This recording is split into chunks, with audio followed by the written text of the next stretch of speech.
Dakika yatineta Takapoloma yemenya Yatamula lomuloma Koplo haido yehi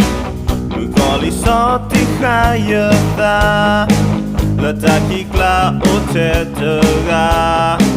Lotuye letale paso Masa Lotuye lemuna yobu Tetera puta daloma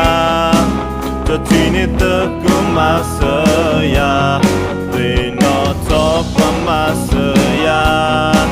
Midate ya yua ya kesa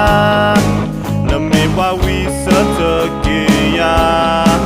Upaya letale peso Wata deba puni miya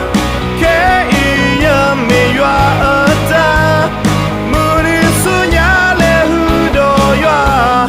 Tadi do ye lo ye na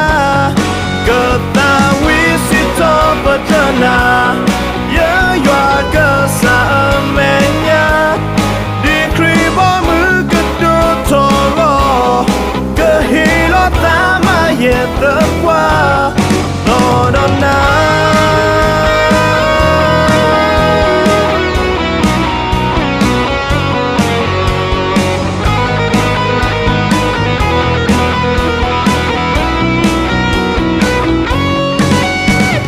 Aplo ye deli Takikla ye tetineta Takapoloma ye menya Yatamula lomuloma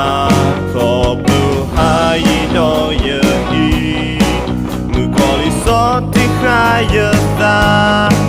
Letakikla otetera Lotuye letale peso Wata deba puni miya Ke iya miwa eta Muni sunya le hudo yua Tadi do ye lo ye na Keta wisito petana Ye yua kesa amenya Di kribo mukedu toro Kehilo tama ye tepa Todona